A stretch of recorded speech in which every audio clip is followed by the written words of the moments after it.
The alarm on my phone screamed at exactly 5:30 in the morning. It was a piercing digital wail that cut through the thin walls of my one-bedroom apartment in the heart of Detroit.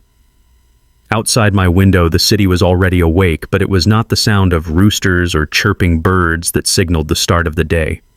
It was the distant wail of a police siren fading down the block and the heavy rhythmic thumping of bass from a car passing by too early in the morning. This was the soundtrack of my life for the past 6 years. It was gritty. It was loud. It was relentless. I stared up at the ceiling. There was a water stain right above my bed. It had been there for 3 years. If I squinted my eyes just right in the dim light of the street lamps filtering through the blinds, the stain looked like a map of a sinking island. That was how I felt most days. I was a man standing on a piece of land that was slowly disappearing under the rising tide of debt and responsibilities. My name is Darius Vance, but everyone in the neighborhood called me D-Rock. I was 38 years old. I was a history teacher at Lincoln High School. I was a black man trying to hold on to dignity in a world that seemed to value everything else but that. I rolled out of bed. My lower back gave a stiff protest. The mattress was cheap and lumpy, but it was mine.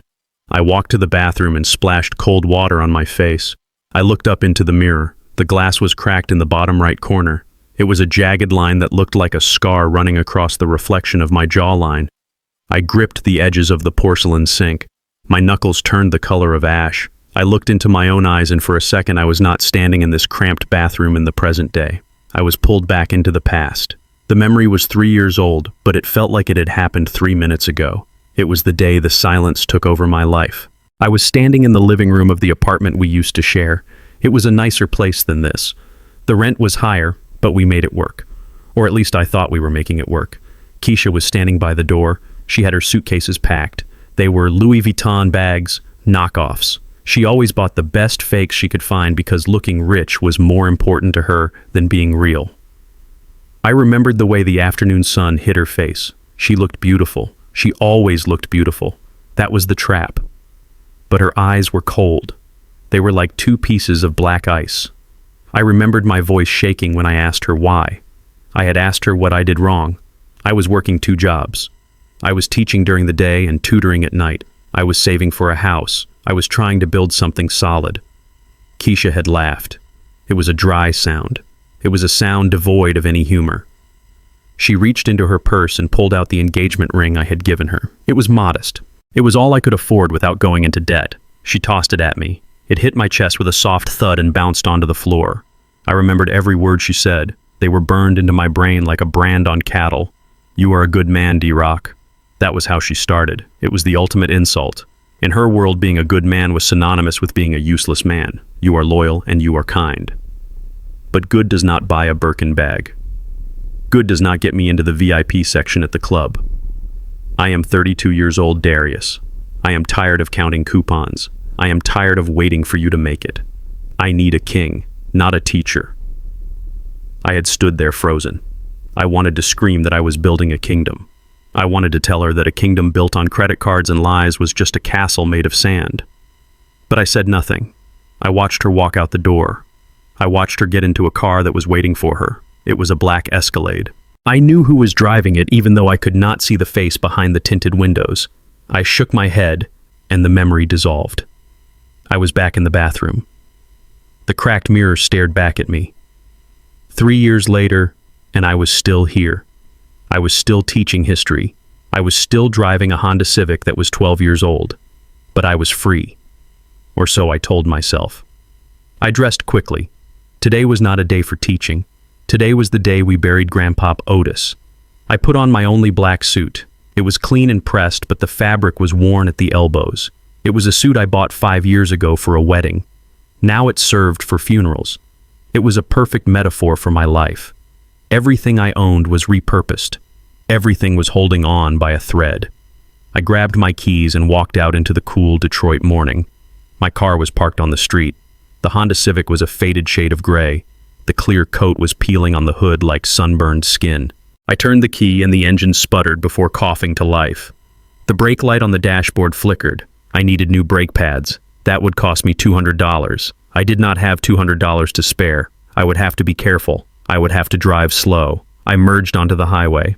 The drive to the church took 40 minutes. As I drove, I thought about the Vance family. We were a large family. We were loud, we were proud, but we were divided.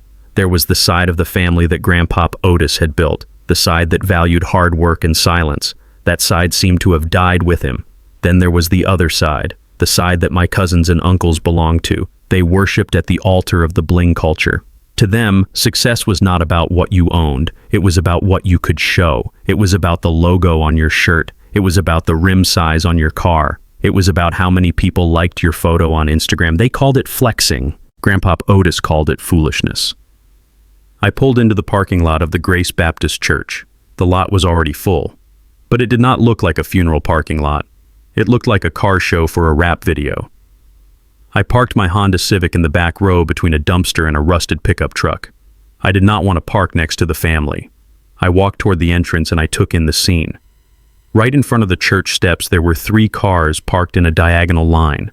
They were blocking the wheelchair ramp, but nobody seemed to care. The first was a bright green Lamborghini Urus. The second was a white Bentley. The third was a black Mercedes G-Wagon. I knew for a fact that none of my cousins owned these cars. They were all rentals. They had probably pooled their money together to rent them for 24 hours just to make an entrance. My cousin Trey was standing by the Lamborghini. He was wearing a purple suit that was 2 shades too bright. He had sunglasses on even though it was cloudy. He was 40 years old, but he dressed like he was 20. He was holding his phone up in the air. He was talking loudly into the camera. Yo, it is a sad day for the Vance family. We lost a real one. Grandpop Otis was a legend. We are here to send him off in style. You know how we do. Heavy flex only. Rest in power, King. He was live streaming the funeral. He was turning our grandfather's death into content. I felt a knot of bile rise in my throat. Grandpop Otis was a man of dignity. He was a veteran of 2 wars. He worked in the auto plants for 40 years. He never raised his voice. He never bragged. He played chess. He drank black coffee. He read books. And now his grandson was using his coffin as a prop for social media clout. My Uncle Ray stood next to Trey. Uncle Ray was 60 years old. He was wearing a suit that looked like it was made of shark skin. It shimmered when he moved. He was smoking a cigar that looked too big for his mouth. Uncle Ray was the man who had convinced my father to sign away his shares of the family business years ago. He was a predator who smiled like a preacher. Next to him was Aunt Patrice. She was crying. But there were no tears. She was dabbing at her dry eyes with a handkerchief that had her initials embroidered on it. She was checking her reflection in the window of the Bentley every 30 seconds to make sure her mascara was not running. They looked like vultures. They were dressed in fine feathers, but they were there to pick the bones clean. They were waiting for the reading of the will. They knew Grandpop Otis had money. They did not know how much, but they knew he had saved every dime he ever made. They were already spending the inheritance in their minds. I adjusted my tie. It felt tight around my neck. I took a deep breath and walked toward them. I was the only one wearing a plain black suit. I was the only one driving a car that I actually owned. I was the only one who had come here to say goodbye to the man, not the money. As I got closer, Trey lowered his phone. He spotted me. A smirk spread across his face. It was the same smirk he had worn 10 years ago when he stole my business idea. It was the look of a man who thinks he has already won the game. "Look who finally made it," Trey called out. His voice was loud enough for everyone to hear. "It is the Professor, D-Rock. Did you take the bus here, or did that little Honda actually make it all the way from the hood?" The group laughed. It was a cruel sound. It rippled through the crowd of cousins and hangers-on. Uncle Ray chuckled and puffed on his cigar. Aunt Patrice looked at me with a mixture of pity and disgust. I did not stop walking. I did not look down. I kept my eyes locked on the church doors. "The Honda made it fine, Trey," I said. My voice was calm. It was steady.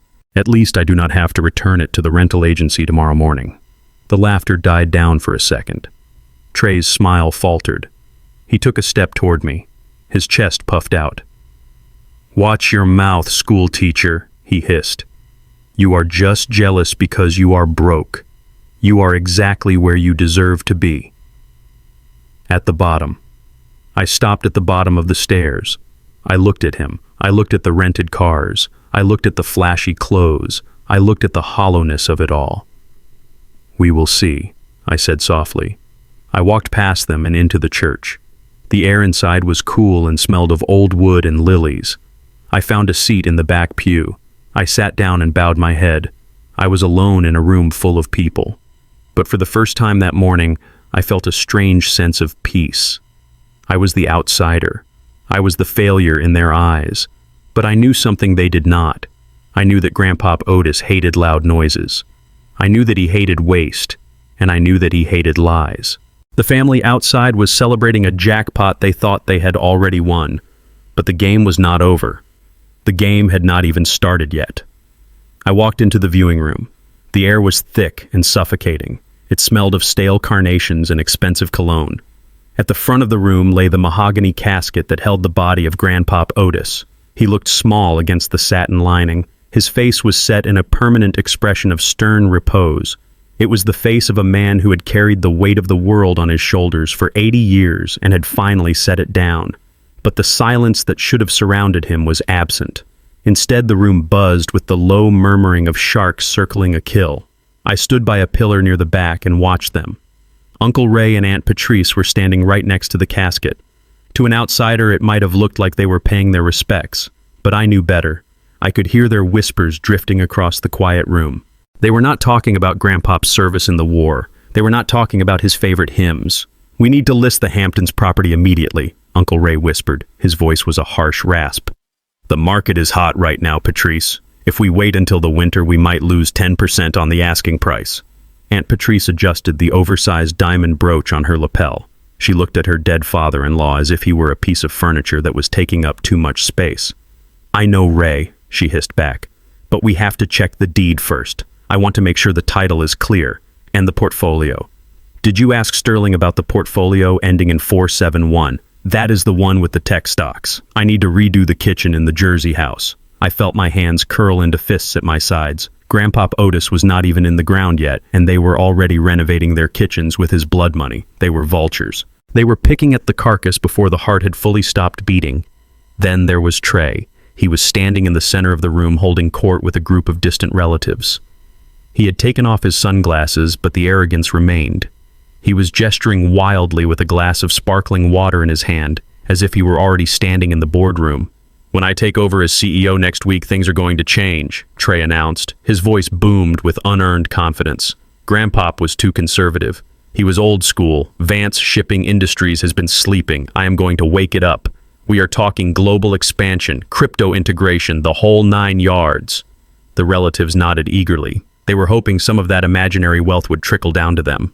I was about to turn away and find a quiet corner to sit when the double doors at the back of the room opened again. The sound of high heels clicking against the marble floor echoed through the chamber. It was a sharp, rhythmic sound that I knew better than my own heartbeat. The room went silent. All heads turned. Keisha walked in.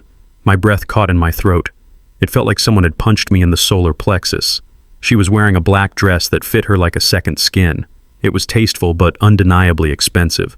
Her hair was pulled back in a sleek bun and her makeup was flawless. She looked like a queen. But she was not alone. My stomach churned as I saw whose arm she was holding. She was clinging to Trey. Her hand was resting casually on the bicep of his purple suit jacket. She leaned into him with a familiarity that made my skin crawl. She was not just here as a guest. She was here as his partner, his trophy. She was the ultimate symbol of his victory over me.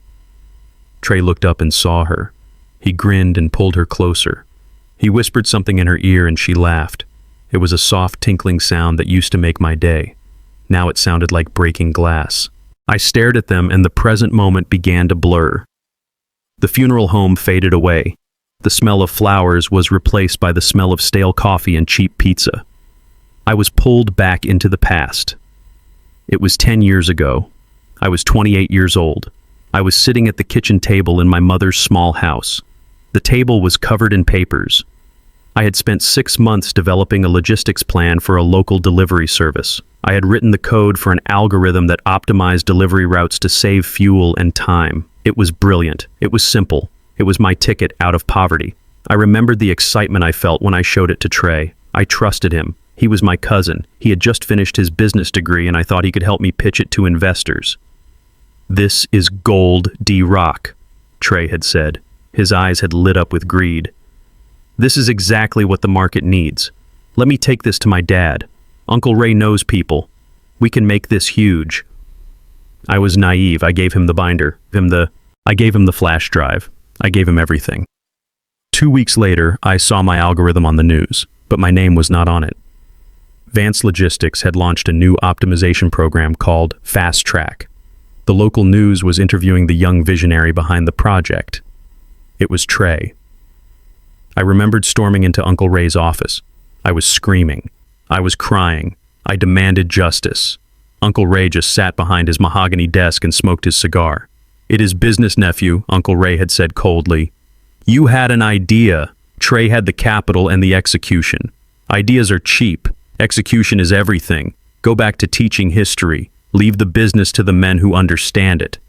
But the worst part was not Uncle Ray. It was Keisha. I remembered going home to her that night. I was broken. I needed her to be angry with me. I needed her to fight for me. Instead, she sat on the edge of the bed and filed her nails. "He won, Darius," she had said. Her voice was flat. "Trey won. It does not matter how he did it. The world does not care about fair. The world cares about winners. Maybe you should learn from him." That was the moment I realized that Keisha did not love me. She loved the potential of what I could be. And when she saw that Trey had reached that potential faster, she made a mental calculation. It took her 7 more years to leave me, but she had checked out that night. The memory faded. I was back in the funeral home. My heart was pounding against my ribs like a trapped bird. 10 years later and nothing had changed. Trey was still stealing, Uncle Ray was still enabling, and Keisha was still standing next to the winner. She scanned the room and her eyes landed on me. For a second I saw a flicker of something in her gaze. Maybe it was shame. Maybe it was pity. But she quickly buried it under a mask of cool indifference. She whispered something to Trey and then detached herself from his arm. She began to walk toward me. I stood my ground. I wanted to run. I wanted to leave this room and never look back. But I refused to give her the satisfaction. I straightened my spine. I adjusted my worn jacket. Keisha stopped 2 feet in front of me. The scent of her perfume washed over me. It was jasmine and vanilla. It smelled like memories I wanted to burn. She looked me up and down. Her eyes lingered on the frayed cuffs of my shirt and the scuffed toes of my shoes. She let out a small sigh. "Hello, Darius," she said. Her voice was soft, but it carried a hidden edge. "Hello, Keisha," I replied. My voice was steady. She tilted her head to the side. She looked at me like I was a wounded animal that needed to be put out of its misery. "You look tired," she said. "You look like the weight of the world is crushing you." "I am fine," I said. "Are you?" she asked. She stepped closer. She lowered her voice so only I could hear.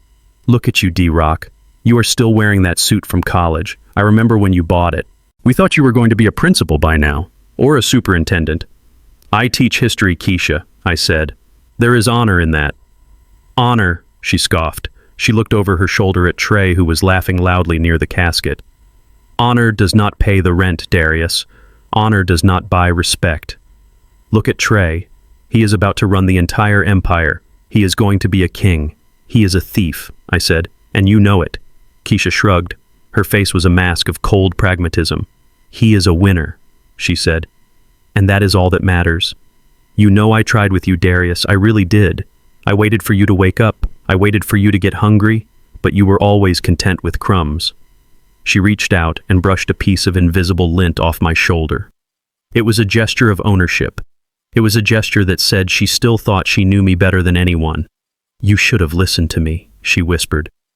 "You could have been standing where he is standing, but you were too busy being good, and look where it got you. Alone in a cheap suit at a funeral for a man who probably left you nothing but a Bible." She stepped back. She gave me a sad smile. It was the smile of an executioner who regrets the mess, but not the killing. "Take care of yourself, D-Rock," she said. "Try not to embarrass the family today." She turned on her heel and walked back toward Trey. I watched her go. I watched her slide her hand back into the crook of his arm. I watched Trey kiss her on the cheek. I stood there alone by the pillar. The anger that had been boiling inside me began to cool. It hardened into something else. It hardened into ice. It hardened into resolve. They thought I was weak because I was quiet. They thought I was poor because I had no money. They thought I was beaten because I was alone. But they were wrong. I looked at the casket where Grandpop Otis lay. I thought about the game of chess. I thought about the pawns and the kings. Let them laugh. I thought, let them flex. Let them enjoy their stolen kingdom. My time was coming, and when it arrived, I would not need to shout. I would not need to steal. I would just need to make the one move they never saw coming. The drive from the cemetery to the Rochester Country Club was a parade of excess. I followed the line of luxury rentals in my Honda Civic, and the rattling of my exhaust pipe seemed to mock me with every mile. The country club was a place Grandpop Otis despised. He called it a monument to exclusion. He preferred the corner diner or his own front porch, yet here we were. This was the location Uncle Ray had chosen for the reading of the will. He claimed it was what a man of Otis's stature deserved, but I knew the truth. Uncle Ray wanted to be seen here. He wanted the staff to know his name. He wanted to sit in the oak-paneled library and pretend he belonged to the aristocracy. We gathered in the private reading room. It was a cavernous space filled with the scent of leather bindings and lemon polish. A massive mahogany table dominated the center of the room. It reflected our faces like a dark mirror. Mr. Sterling was already there. He was the family attorney. He was a man of few words and sharp eyes. He sat at the head of the table with a thick leather folder in front of him. He watched us file in with an expression that sat somewhere between boredom and clinical detachment. Uncle Ray took the seat to the immediate right of the lawyer. He adjusted his silk tie and placed his heavy gold watch on the table. It was a power move. Aunt Patrice sat next to him. She was already mentally redecorating the room. Trey sat across from his father. He leaned back in the chair with his legs spread wide. He looked like a king waiting for his coronation. Keisha sat next to Trey. She pulled her chair close to his until their shoulders touched. She did not look at me.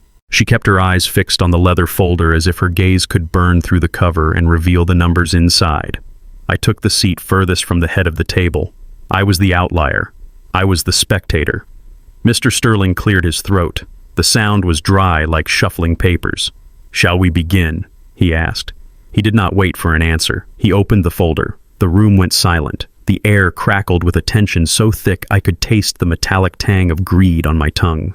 "I will dispense with the formalities," Mr. Sterling said. His voice was a monotone drone. Mr. Otis Vance was very specific about his instructions. He reviewed this document 1 week before his passing. Uncle Ray leaned forward. His hands formed fists on the table. "We understand, Sterling," Ray said. "Otis discussed the succession plan with me extensively. We know what to expect." That was a lie. Everyone knew it was a lie. Grandpop never discussed business with Ray. He said Ray had the appetite of a shark but the brain of a goldfish. But nobody corrected him. Mr. Sterling ignored the interruption. He began to read. "To my eldest son Raymond Vance and his wife Patrice, I leave the estate in the Hamptons and the investment portfolio contained in account ending in 471. Aunt Patrice let out a gasp that sounded like a deflating tire. She grabbed Ray's arm. Her fingernails dug into his expensive suit jacket. "The Hamptons house," she squealed. Oh, Ray, he did remember. "We can finally fix the pool house. Do you know what the property value is in that area right now? It is astronomical." Uncle Ray grinned. It was a predatory smile. He nodded at the lawyer as if he had personally negotiated the deal. "Excellent," Ray said. "And the portfolio, that is the Tech Growth Fund. That is serious capital." Mr. Sterling continued without pausing.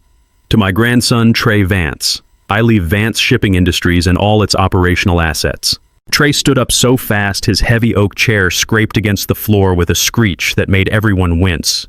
He slammed his hand on the table. "Yes!" he shouted. He pumped his fist in the air. "I knew it. I knew he would do the right thing." He turned to the room. His eyes were wild with triumph. "Did you hear that?" he demanded. "Vance Shipping. It is mine. The whole fleet, the warehouses, the contracts. I am the CEO now." He pulled out his phone. He was probably already updating his LinkedIn profile. "I will make it $1 billion company in 5 years, Trey bragged. "Watch me work. Grandpa built the foundation, but I am going to build the skyscraper." I watched him. I saw the arrogance dripping off him like sweat.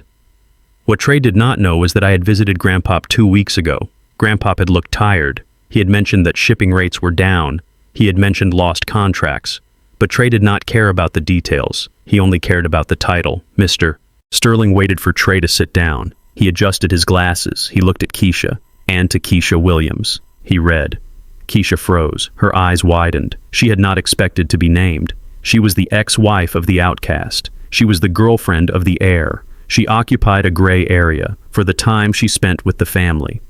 The will continued. I leave the sum of $50,000 in cash. Keisha let out a scream of delight. It was sharp and piercing. She clapped her hands over her mouth. $50,000. It was more money than she had ever seen at one time. Oh my God, she cried. 50,000. That is amazing. She turned to Trey and hugged him. She kissed his cheek. Then she looked at me. Her eyes were shining with malice. It was a look that said, I told you so. It was a look that said she had made the right choice. She had traded a history teacher for $50,000 and a CEO. In her mind, she had won the lottery. I am going to get that new Audi, she whispered to Trey. Or maybe a trip to Dubai. We can go together, baby. Mr. Sterling turned his gaze toward me. For the first time, his expression softened. I saw something in his eyes that looked almost like pity. It made my stomach turn. I did not want their pity. I wanted their respect. But I knew I would not get it today. And to my grandson, Darius Vance, Mr. Sterling said. The room went quiet again. But this was a different kind of quiet. It was the silence of anticipation. They were waiting for the punchline. They wanted to see what the favorite grandson would get. They assumed I would get a collection of old books, or perhaps his chess set. Mr. Sterling reached into the folder. He did not pull out a deed. He did not pull out a check. He pulled out a small white envelope. It was worn at the corners. It looked like it had been carried in a pocket for weeks. My name was written across the front in Grandpop's shaky handwriting. I leave this, Mr. Sterling said simply. He slid the envelope across the polished mahogany table. It stopped right in front of me. I stared at it. It looked insignificant. It looked like trash compared to the deeds and the checks that had just been distributed. Open it, Trey goaded. His voice was thick with amusement. What is it, D-Rock? A gift card to Applebee's. A coupon for a haircut. I picked up the envelope. My hands were steady, but my heart was hammering against my ribs. The paper felt thin. I tore open the flap. Inside there was a single piece of paper. It was a plane ticket. I pulled it out. It was a printed itinerary for Alitalia Flight 61, one way, Detroit to Rome, departing in 48 hours. I looked at the class. It said, Coach. The room was silent for exactly 2 seconds. Then Trey started to laugh. It started as a chuckle and grew into a roar. Are you serious? Trey gasped. He wiped a tear from his eye. A plane ticket. That is it. Just an envelope.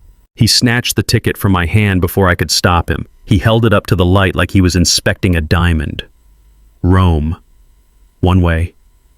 Coach class. Oh, this is rich. This is too good. He turned to the family. He was performing now. The teacher gets a vacation, he announced. Grandpop really said go away and do not come back. Mallory was already recording on her phone. No, wait. It was Keisha. She had her phone out. The ring light case was blinding. She was pointing the camera right at my face. This is actually hilarious, Keisha said to her followers. She was live streaming. Look at his face, you guys. He thought he was getting the bag. He got a coach ticket to Italy instead. #fail, broke, /reality check. Uncle Ray stood up. He straightened his tie with the authority of a man who just inherited a fortune. Roland always said you lack the killer instinct for business, Darius. Ray said, at least he gave you something nice. Rome is lovely this time of year. It is probably his way of saying goodbye. A little trip to help you process everything, Aunt Patrice added. Her voice dripped with fake sympathy. How thoughtful. You can go look at old ruins. That is what you like, isn't it? Old dead things. Trey leaned over the table. His face was inches from mine. He smelled of expensive mints and arrogance.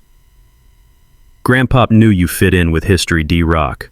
Trey sneered. Go see the Colosseum. Go look at where the gladiators died. Then come back and you can ask me for a job. I might need a janitor for the new headquarters. The room erupted in laughter again. Even the lawyer looked uncomfortable. He closed the folder with a snap. That concludes the distribution of assets, Mr. Sterling said. I looked at the ticket in Trey's hand. I reached out and took it back. I folded it carefully and put it back in the envelope. I put the envelope in the inside pocket of my cheap suit jacket. I stood up. My chair did not scrape the floor. I moved in silence. I looked at Uncle Ray, who was already calling his broker. I looked at Aunt Patrice, who was searching for interior designers on her iPad. I looked at Trey, who was high-fiving a cousin. And finally, I looked at Keisha. She was still filming. She was making a pouty face at the camera while pointing a manicured finger at me. "Killed by the will," she said to the screen. "That is what happens when you do not hustle." I felt a cold fire burning in my chest. It was not rage, it was clarity. Grandpop Otis had given them exactly what they wanted. He gave them the appearance of wealth. He gave them the noise. But he gave me a ticket to a place he never spoke about, a ticket to a specific date and time. Why Rome? Why now? I looked at Trey one last time. "Enjoy the shipping company, Trey," I said. My voice was low, but it cut through the laughter. "Make sure you check the hull integrity on the fleet. I heard rust spreads fast when you are not looking." Trey stopped laughing. He frowned. "Get out of here, D-Rock!" he spat. "Go pack your bags. Do not miss your flight. It is a long walk to Italy." I turned and walked out of the library. The sound of their laughter followed me down the hall. It echoed off the marble floors and the high ceilings. It sounded like the cackle of hyenas feasting on a carcass they did not kill. I walked out into the cool October air. The sun was setting. The sky was a bruised purple. I walked to my Honda Civic. I sat in the driver's seat and gripped the steering wheel. I pulled the envelope out again. I stared at the destination. Rome. Keisha's caption on the live stream had called me the failure of the year. Trey had called me a janitor. They thought this was the end of my story. They thought they had buried me along with Grandpop Otis. I started the engine. It coughed and rattled. "I am going," I whispered to the empty car. I did not know what was waiting for me in Rome. I did not know why Grandpop had sent me there. But as I pulled out of the parking lot, leaving the Bentleys and the Lamborghinis behind, I knew one thing for certain. The man who drove into this country club was a teacher. The man driving out was a ghost. And ghosts are the most dangerous things in the world because you never see them coming until it is too late. I sat at my small kitchen table in the dark. The only light in the room came from the amber glow of the street lamp outside my window and the blinking red light of my smoke detector. I had not bothered to turn on the overhead light. I did not want to see the water stains on the ceiling. I did not want to see the stack of ungraded essays on the counter. I did not want to see the reality of my life. The white envelope lay in the center of the table. It sat there like an accusation. It was a thin piece of paper that represented the sum total of my relationship with Grandpop Otis. I reached out and picked it up. The paper felt cheap between my fingers. I could feel the edges of the plane ticket inside. Rome, one way, coach. My hand trembled. A sudden surge of rage boiled up in my chest. It was hot and suffocating. I wanted to rip the envelope in half. I wanted to shred the ticket into 1,000 tiny pieces and flush them down the toilet. I wanted to scream until my throat bled. They were right. That was the thought that hurt the most. Trey and Keisha and Uncle Ray were right. I was the fool. I was the sentimental idiot who spent every Sunday playing chess with an old man while they were out building connections and chasing money. I had prioritized family over profit. I had prioritized wisdom over wealth. And this was my reward. A vacation I could not afford to a place I did not know. I gripped the envelope tighter. The paper crinkled. I was 1 second away from destroying it. But then I stopped. My eyes drifted to the corner of the living room where my own chessboard sat. It was a cheap plastic set I bought at a garage sale, but the pieces were weighted. I stared at the Black King standing alone on the board. Why? The question echoed in the silence of the apartment. Why would Grandpop Otis do this? He was a man of precision. He never did anything without a reason. He calculated every move 10 steps ahead. He knew Uncle Ray was a shark. He knew Trey was a peacock. He knew I was struggling. I closed my eyes and the kitchen table disappeared. I was back in Grandpop's study 2 weeks ago. The room smelled of pipe tobacco and peppermint tea. Grandpop was sitting in his leather armchair. His breathing was shallow, but his eyes were sharp as steel. We were in the middle of a game. I was playing white, he was playing black. I had him cornered. My queen was positioned to strike. I was aggressive. I was sure of my victory. I remembered the way he looked at me. He did not look worried. He looked disappointed. "You are looking at the prize, Darius," he had said. His voice was a low rumble. You are so focused on taking my king that you have left your own defense wide open." He moved his knight. It was a backward move, a retreat. It seemed like a mistake. It seemed like cowardice. I took his bishop. I smiled. I thought I had won. 3 moves later, he checkmated me. I sat there stunned. I did not see it coming. I opened my eyes in the dark apartment. I could still hear his voice. "The strongest move is the move nobody sees coming, Darius," he had told me as he reset the board. "Most men play for the immediate win. They want the glory. They want the noise. But the real master is willing to look like a fool in the short term to win the long game. Sometimes you have to step back to see the whole board. Sometimes you have to retreat to advance." I looked down at the envelope again. Was this a retreat? Was sending me to Rome a way of removing me from the board so I could see the game from a different angle? Or was I just rationalizing the cruelty of a dead man? I pulled my phone out of my pocket. The screen was cracked. I opened my banking app. The numbers on the screen were a splash of cold water on my face. $847.23. That was every dime I had to my name. My rent was due in 5 days. My car insurance was due next week. If I went to Rome, I would have no money for a hotel. I would have no money for food. I would have no way to get back. It was suicide. It was financial suicide. Logic screamed at me to stay. Logic told me to cash in the ticket for a refund if I could. Logic told me to go back to school on Monday and apologize to Trey and beg for a job in the warehouse. But then I thought about Keisha's face. I thought about the way she looked at me with that mixture of pity and contempt. I thought about the way Uncle Ray laughed. If I stayed here, I would die. Not physically, but spiritually. I would be the man who accepted the crumbs. I would be the man who watched his ex-wife climb the ladder with a thief. I would be the man who spent the rest of his life wondering what if. I needed to know. I needed to know if Grandpop Otis was the man I thought he was, or if he was just another liar in a family of liars. I scrolled through my contacts until I found the name. Mama Louise. I pressed call. It rang twice before she picked up. "Hello, baby." Her voice was warm and thick with sleep. It was late, but she always answered. "Mama," I said. My voice cracked. "Darius," she said. Her tone shifted instantly. She could hear the pain in my voice. "What happened?" "I heard about the will. Aunt Patrice called me. She was bragging about the house." "She knows," I said. "She knows I got nothing." "You did not get nothing, Darius," she said firmly. "You got a ticket." "You knew?" I asked. "I knew your grandfather had a plan," she said. "Otis called me last month. He sounded different. He sounded urgent. He told me that when the time came, I needed to tell you to trust him. He said you were the only one strong enough to handle the truth." "Truth." I laughed. It was a bitter sound. "The truth is, I am broke, Mama. The truth is, I have $800 to my name. The truth is, they are laughing at me." "Let them laugh," Mama Louise said. Her voice was hard now. It was the voice of a woman who had raised a son alone in Detroit. "Let them have their houses and their cars. Those things rust.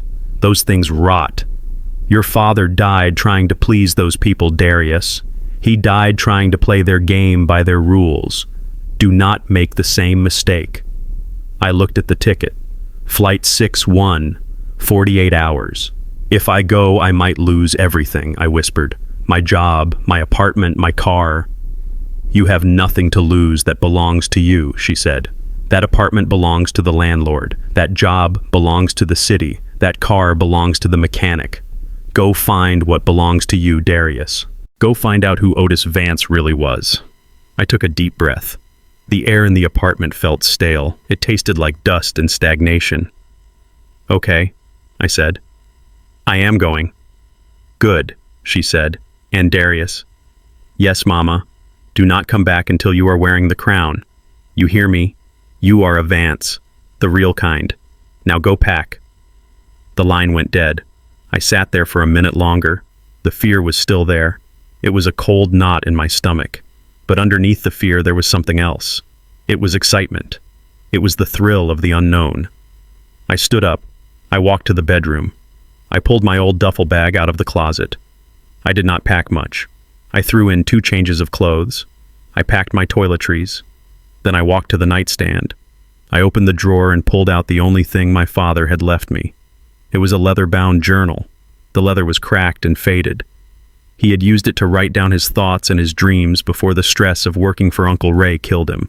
I ran my thumb over the cover. I felt the indentation of his handwriting on the pages inside. "I am taking you with me, Dad," I whispered. "We are going to see what they were hiding." I zipped up the bag. I looked around the apartment one last time. I was leaving my life behind. I was leaving the water stain on the ceiling. I was leaving the noise of the sirens. I was leaving the shame. I picked up the envelope from the kitchen table. I put it in my pocket next to my wallet. 48 hours. I would be on that plane. I would sit in the middle seat and coach. I would eat the stale pretzels. But I would be moving. And for the first time in my life, I would be making a move on my own terms. Grandpop said, "The strongest move is the one nobody sees coming." Rome was waiting. And whatever was waiting for me in Rome was going to change everything. The boarding door of Alitalia Flight 61 closed with a heavy metallic thud that sounded like a prison cell locking into place. I was sitting in seat 32B. It was a middle seat in the exact center of the economy cabin. To my left was a man who smelled like stale onions and was already asleep before the plane had even taxied to the runway. His head was lolling onto my shoulder, and every few minutes he would let out a snore that vibrated through my own ribcage. To my right was a woman who had claimed both armrests as if they were colonial territories she had conquered.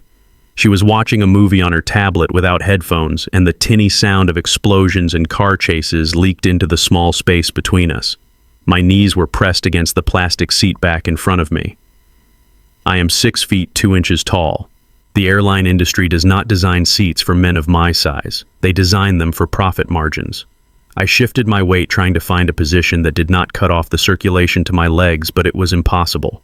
I was trapped. I was a sardine in a metal can hurtling through the sky at 500 miles per hour toward a destination I did not understand. As the plane lifted off the tarmac and the gray sprawl of Detroit began to shrink beneath us, I closed my eyes. The vibration of the engines hummed against the soles of my feet. It was a physical reminder that I was leaving everything behind. But my mind was not on the altitude or the destination. My mind was back on the ground in the city I had just fled. I could see them. The image was so vivid it burned behind my eyelids. Trey and Keisha. They were not sitting in a cramped middle seat. They were likely sitting in a plush leather booth at the Prime Chop House downtown. It was the kind of place where a steak cost $80 and the waiters wore white gloves. I could see Trey raising a glass of expensive champagne. The bubbles would be catching the light. He would be laughing that loud, boisterous laugh that took up all the oxygen in the room. He would be toasting to the future, to Vance Shipping Industries, to the new era, and Keisha. She would be sitting next to him. She would be smiling that smile that used to be reserved for me. She would be touching his arm and looking at him with admiration. She would be posting a photo of their dinner on social media with a caption about power moves and blessings. They were celebrating their victory. They were celebrating the fact that they had won the game. They had the money, they had the company, they had the respect of the family. And here I was, Darius Vance, the history teacher, the man who played by the rules. I was sitting in the dark with $800 in my bank account and a one-way ticket to nowhere. I felt small. I felt incredibly stupid. Grandpop Otis had played me. That was the only logical conclusion. He had used me as the punchline to his final joke. He knew I would take the ticket because he knew I was desperate for meaning. He knew I was a dreamer. And dreamers are the easiest people to fool. The flight attendant came by with a cart. She asked if I wanted pretzels or peanuts. I asked for water. She handed me a small plastic cup that was half full. I stared at the water. It trembled with the turbulence of the plane. I reached down into my bag, which was shoved under the seat in front of me. I pulled out the leather journal my father had left me. The leather was cool and smooth under my fingers. It smelled of old paper and the cedar chest where my mother had kept it for 20 years. My father was a good man. He was a quiet man. He worked himself to death trying to prove his worth to Uncle Ray. He died of a heart attack at his desk at the age of 45. He died trying to fix a mistake that Uncle Ray had made. I opened the journal to a blank page near the back. I pulled out a pen. I needed to write. I needed to get the poison out of my system before it consumed me. I looked at the blank page. The cabin was dark now. Most people were sleeping. The only light came from the reading lamp above me, which cast a harsh cone of illumination onto the paper. I wrote the date. Then I wrote the question that had been haunting me since the funeral. Am I my father's son? I paused. The pen hovered over the paper. I am 38 years old, I wrote. I have no property. I have no wife. I have no legacy. Today I watched the people who stole my ideas and broke my heart celebrate over the grave of the man I loved most. I am flying to Rome because I am too afraid to stay in Detroit and face the truth. The truth is that I am terrified. I stopped and looked at the words. They were raw. They were ugly. But they were true. I continued writing. The ink flowed faster now. I am afraid that I am just like my father. I am afraid that I was born to be a stepping stone for other men. Uncle Ray used my father to build his wealth. Trey used me to build his reputation. Is this the curse of the Vance men who try to be good? Do we just work twice as hard to get half as far? I thought about the burden of being a black man in America who tries to do things the right way. You follow the rules, you get the education, you dress professionally, you speak clearly, you try to be non-threatening, you try to be excellent, and still you are overlooked, still you are disrespected. Still your woman looks at you and sees a lack of ambition because you refuse to step on others to climb the ladder. Keisha called me a good man like it was an insult. I wrote, she wants a king, but she thinks a king is defined by the jewelry he wears and the noise he makes. She does not understand that a king is defined by what he protects. But what have I protected? I could not protect my relationship. I could not protect my dignity at the funeral. I could not even protect my grandfather's company from falling into the hands of idiots. I closed the journal. My hand was cramping. The turbulence bumped the plane again and the seatbelt dug into my waist. I felt a deep, profound ache in my chest. It was the ache of a man who realizes he has been playing a game he does not understand. I leaned my head back against the seat. I watched the darkness outside the window. Somewhere down there was the Atlantic Ocean. It was vast and deep and indifferent. I felt like I was floating in that darkness. If this is a mistake, I whispered to the hum of the engines, then let it be the last mistake I make. If I land in Rome and there is nothing there, then I will know. I will know that the world is exactly what Trey says it is, a place where the wolves eat the sheep. And if that is the truth, then I will have to decide if I want to remain a sheep or if I need to grow fangs. I eventually fell into a fitful sleep. I dreamed of chessboards where the pieces were made of ice, and every time I moved one, it shattered in my hands. The pilot's voice crackled over the intercom, jolting me awake. We were beginning our descent into Rome Fiumicino Airport. I looked out the window. The sky was blue, a bright, piercing Mediterranean blue that was completely different from the gray skies of Detroit. I saw the coastline of Italy. I saw the patchwork of fields. I saw the ancient city sprawling in the distance. The plane touched down with a screech of tires and a roar of reverse thrusters. It was 3:07 in the afternoon local time. My body thought it was 6 in the morning. My eyes burned. My back was stiff. My mouth tasted like stale coffee. I grabbed my bag and shuffled off the plane with the herd of tired passengers. I stepped onto the jet bridge, and the air was different. It was warmer. It was humid. I followed the signs for immigration. I was swept along in a tide of people speaking Italian and French and German. I felt completely lost. I did not speak a word of Italian. I had no internet connection on my phone. I had no hotel reservation. I reached the immigration desk. The officer was a young man with a bored expression. He looked at my passport. He looked at me. Purpose of visit? He asked in heavily accented English. I hesitated. What was the purpose? Was it a treasure hunt? Was it a fool's errand? Was it an escape? Tourism, I said. He stamped the passport and slid it back to me without looking up. Welcome to Italy, he muttered. I walked through the baggage claim area. I did not have any checked bags, so I walked straight toward the exit. The arrivals hall was a chaotic sea of humanity. There were hundreds of people waiting behind a metal barrier. They were holding signs. They were shouting names. They were hugging loved ones. The noise was deafening. I gripped the strap of my duffel bag tight. I scanned the crowd. I was looking for the exit signs. I needed to find a bus. I had read in a guidebook that there was a shuttle bus to the central train station that cost €6. That was in my budget. A taxi would cost €50. That was not an option. I kept my head down. I tried to make myself invisible. I just wanted to get out of this crowd and find a quiet place to think. Signore Vance. The voice was deep and clear. It cut through the noise of the crowd like a bell. I stopped. I looked around. I did not think anyone was talking to me. Nobody knew me here. Signore Darius Vance. I turned to my left. Standing near the barrier was a man. He was distinct from the chaotic crowd around him. He was an island of calm in a sea of noise. He was an older man, perhaps in his late 60s. He had skin the color of polished walnut and hair that was completely silver. He was wearing a black suit that was impeccably tailored. It fit him perfectly. His shirt was crisp and white. His tie was silk. He held a printed sign in his hands. It did not say D-Rock. It did not say Nathan. It said Darius Vance. The letters were bold and professional. I stared at him. He saw me, and his face lit up. It was not a smile of amusement. It was a smile of relief. It was a smile of recognition. He lowered the sign and stepped around the barrier. He moved with a grace that defied his age. He walked straight up to me. "Signore Vance," he said again. He bowed his head slightly, a gesture of respect. "I am Enzo. I have been waiting for you." I looked at him warily. "Who sent you?" I asked. My voice was raspy from the flight. "Your grandfather," Enzo said. "Mr. Otis arranged everything. Please, give me your bag." He reached for my battered duffel bag. I instinctively pulled it back. I was used to carrying my own burdens. "I can get it," I said. Enzo looked me in the eye. His eyes were dark and kind. "You are the guest, signore," he said gently. "Today you do not carry the weight. Today we serve you."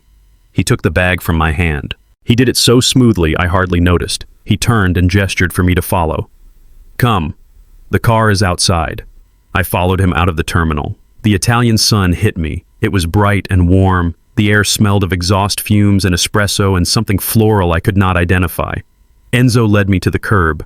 Parked in the VIP lane was a car that made the rentals at the funeral look like toys.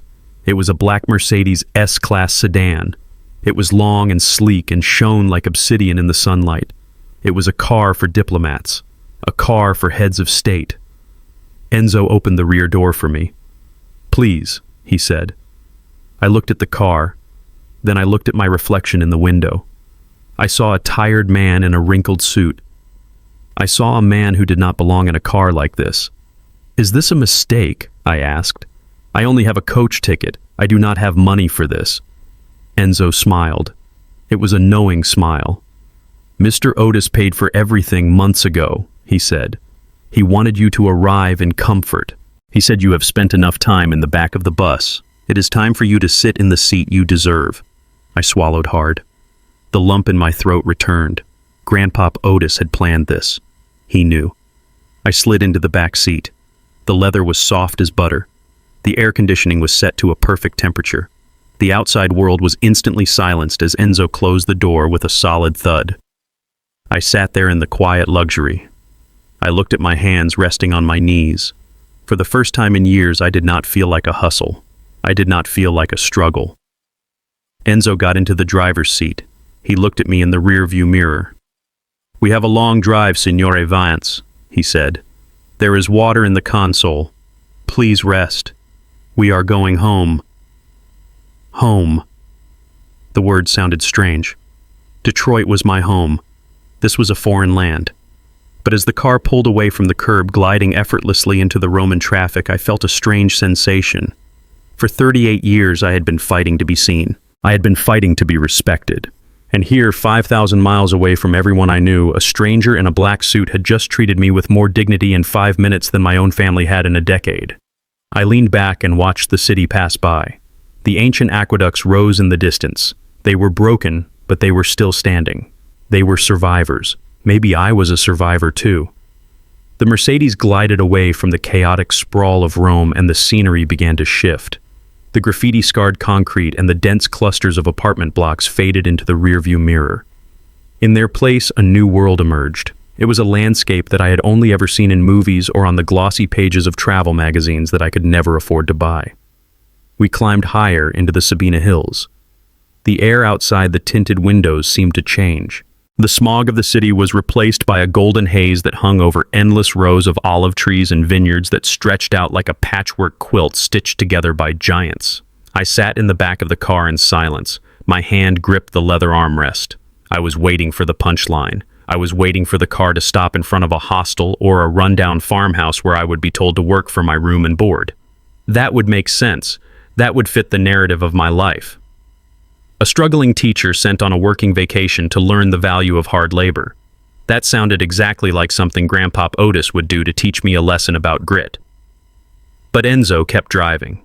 He navigated the winding roads with a casual expertise that suggested he had driven this route 1,000 times. We passed small villages where old men sat on benches watching the world go by. We passed ancient stone churches that looked like they had been standing since the Roman Empire. "Where are we going, Enzo?" I asked. My voice sounded small in the quiet cabin of the luxury car. "To the estate, signore," Enzo replied. His eyes met mine in the mirror. "We are almost there." The estate. The word hung in the air. Grandpop Otis lived in a 3-bedroom brick house in Detroit. He drove a Ford sedan. He bought his clothes at department stores when they had sales. He did not own estates. He did not have drivers. The math did not add up. The car slowed down. We turned off the main road onto a private driveway lined with towering cypress trees. They stood like sentinels guarding a secret. At the end of the drive, a pair of massive iron gates blocked the way. They were intricate and imposing. A security camera buzzed as it turned to look at the car. The gates swung open silently. We drove through and my breath caught in my throat. The villa sat on top of the hill, commanding a view of the entire valley. It was a structure of honey-colored stone that glowed in the late afternoon sun. It was 3 stories tall, with terracotta roof tiles and ivy climbing up the walls. It was not just a house, it was a fortress of elegance. There were terraces that overlooked acres of grapes. There were fountains. There were gardens that looked manicured to perfection. "This is a mistake," I said aloud. I leaned forward. "Enzo, you have the wrong person. I am a school teacher. My grandfather was a factory worker. This is a palace." Enzo did not answer. He pulled the car up to the front entrance. It was a massive set of double wooden doors that looked like they belonged on a cathedral. He put the car in park and turned off the engine. "No mistake, signore," Enzo said. He turned around and smiled. "This is Montiori. This is the house that Otis built." I opened the door and stepped out. The gravel crunched under my cheap dress shoes. The air here was different. It was cleaner. It smelled of rosemary and damp earth. I felt dizzy. The contrast between my life in Detroit and this reality was too sharp. It was like stepping out of a black and white television into a technicolor world. I stood there clutching my battered duffel bag, feeling like an intruder. I expected security guards to come running out and tackle me. I expected to hear sirens. Instead, the massive wooden doors opened. A woman stepped out. She was not a servant. That was clear from the moment I saw her. She carried herself with an air of authority that did not need to be shouted. She was elderly, perhaps in her late 70s, but she was beautiful. Her skin was a rich caramel color that spoke of a blended heritage. Her hair was completely silver, pulled back into an elegant knot at the base of her neck. She wore a simple dress of navy blue silk and a cashmere shawl draped over her shoulders. She stopped at the top of the stone steps. She looked down at me. Her eyes were gray. They were the color of storm clouds. They were the color of steel. They were the exact same color as Grandpop Otis's eyes. My heart hammered against my ribs. I felt the blood drain from my face. I dropped my bag. It hit the gravel with a dull thud. The woman walked down the steps. She moved slowly but without hesitation. She stopped 2 feet in front of me. She studied my face. She looked at my forehead. She looked at my jaw. She looked into my eyes.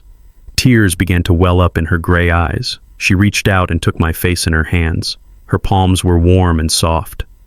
"Nathan," she whispered. She used my first name, the name nobody used anymore. Everyone called me Darius or D-Rock. Only my mother and Grandpop used Nathan. "Who are you?" I stammered. She smiled. It was a sad smile, but it was filled with a love I did not understand. "Welcome home, Darius," she said. Her voice was accented. It was musical. It was Italian, but underneath the Italian lilt there was a rhythm I recognized. It was the rhythm of Black history. "Otis told me you would come," she said. "He said you have his eyes. And you do. You have the Vance eyes. But he said you have the heart of your grandmother." I shook my head. "My grandmother is dead," I said. "Her name was Carol." She died before I was born. She is buried in Detroit next to my father." The woman nodded slowly. She lowered her hands, but she did not step back. "Your American grandmother is dead," she said gently. "Carol was a good woman, but I am very much alive. My name is Isabella, and I am your grandmother too." The world tilted on its axis. I reached out and grabbed the door of the Mercedes to steady myself. My knees felt weak. "Impossible," I whispered. "Grandpop was married to Carol for 40 years. "He was," Isabella said, "and he loved her. But a man can live 2 lives, Darius. A man can have 2 hearts. Come inside. The wind is getting cold and we have a lifetime of secrets to discuss." She turned and walked back toward the open doors. She did not look back. She knew I would follow. I had no choice. The gravity of the truth was pulling me in. I picked up my bag. I looked at Enzo. He was standing by the car holding the door open. He nodded at me. "Go, signore," he said softly. "It is time you knew the whole story." I walked up the stone steps and crossed the threshold. The interior of the villa was unlike anything I had ever seen. It was not gaudy like the mansions my cousins dreamed of owning. It was not filled with gold-plated furniture or modern art that screamed for attention. It was understated. It was timeless. The floors were polished terracotta. The ceilings were high with exposed wooden beams. The furniture was antique heavy wood and soft velvet that looked like it had been there for 100 years. Isabella led me through a hallway lined with oil paintings and into a dining room that overlooked the vineyards. The sun was setting now, casting a blood-orange glow over the valley. "Sit," she said. She gestured to a chair at the end of a long wooden table. I sat. A woman in a white apron appeared from the kitchen. She placed a plate in front of me. It was simple food. Pasta with a rich red sauce, fresh bread, olive oil, and a bottle of red wine without a label. Isabella sat across from me. She poured 2 glasses of the wine. The liquid was dark and thick, almost like ink. "Drink," she said. "This is from the South Slope. The vines are 70 years old. Your grandfather planted them with his own hands in 1947. I picked up the glass. My hand was shaking slightly. I took a sip. The wine was complex. It tasted of berries and earth and something smoky. It was the best thing I had ever tasted. 1947, I said. That was the year he got out of the Navy. Isabella nodded. She took a sip of her wine and looked at me over the rim of the glass. Otis came to Italy with the liberators. She began. Her voice drifted back in time. He was a young man then. He was handsome. He was strong, but he was angry. He had fought a war for a country that did not treat him like a man. He came to Rome on leave and he met me at a dance hall near the Piazza Navona. I listened.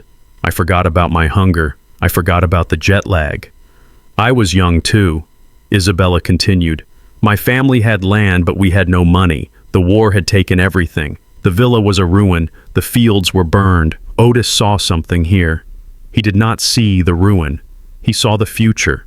He stayed after his discharge was processed. He stayed to help rebuild. We worked side by side. We planted the first vines. We fixed the roof. And we fell in love. She paused. Her eyes misted over. We were married in a small church in the village. It was not legal in the eyes of the American army, but it was legal in the eyes of God. We were happy, Darius. For 2 years, we were the happiest people on earth. We had a son, your Uncle Augusto. My jaw dropped. I have an uncle here. You do, Isabella said. He runs the vineyard now. You will meet him tomorrow. Then why did he leave? I asked. The question came out sharper than I intended. It was the question of a man who had felt abandoned his whole life. If he was happy here, why did he go back to Detroit? Why did he marry Carol? Why did he lie to all of us for 50 years? Isabella sighed. It was a heavy sound. It was the sound of history weighing down on the present. Because of duty, she said, and because of fear. In 1950, the Korean War began. The army recalled him. He had to go. He planned to be gone for 6 months. He planned to come back to us. But when he got back to the States, he found out that his mother was dying. He found out that his brother Ray was in trouble with the law. He got stuck, Darius. She leaned forward. Her face was illuminated by the candlelight. And you must understand America in 1950. A black man bringing a white Italian wife and a mixed-race child back to Detroit. It would have been dangerous. It would have been impossible. He tried to figure out a way. But then he met Carol. She was kind to him. She needed him. She was pregnant with your Uncle Ray. Wait, I interrupted. Uncle Ray is not Grandpop's biological son. Isabella shook her head. No. Carol was in trouble. The father had run off. Otis was a man of honor. He married her to give the child a name. He stepped up when another man stepped out. He built a life there to protect her. But he never stopped loving me. And he never stopped supporting this place. I stared at her. The image of Grandpop Otis shifted in my mind. I had always seen him as a simple man, a factory worker who liked chess, a man who sat on his porch and watched the cars go by. But he was not simple. He was a man ripped in half.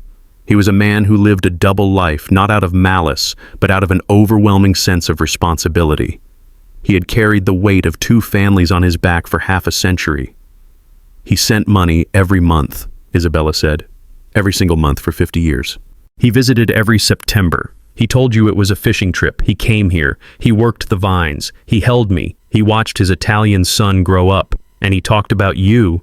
About me, I asked. Always about you. Isabella smiled. He said you were the only one in America who understood silence. He said Ray and Trey and the others, they were loud. They wanted the fruit, but they did not want to water the roots. But you, Darius, he said you were a teacher. He said you had patience. I looked around the room. I looked at the beams. I looked at the painting of a young Otis standing in the vineyard with a shovel in his hand. He built this. I whispered. He did, Isabella said. And he built the shipping company in Detroit. But the shipping company was just a job. This. She gestured to the villa and the darkness outside. This was his soul. I felt a sudden crushing wave of emotion. I thought about Trey celebrating his new title as CEO of a failing shipping company. I thought about Uncle Ray fighting over a house in the Hamptons that the bank probably owned half of. They were fighting over the shell. They were fighting over the costume that Otis wore to survive in America. But this place, this stone fortress, this wine, this family, this was the man himself. Grandpop Otis had played the longest game of chess in history. He had sacrificed his own happiness in the short term to build a foundation that could survive him. He had protected this place from the greed of Uncle Ray and the stupidity of Trey by keeping it a complete secret. He hid the diamond in a box of coal. I looked down at my plate. The pasta was cold. I took another sip of wine. It tasted like victory. It tasted like vindication. He left me a ticket, I said. He left them the money and the houses. But he left me a ticket. Isabella reached across the table and covered my hand with hers.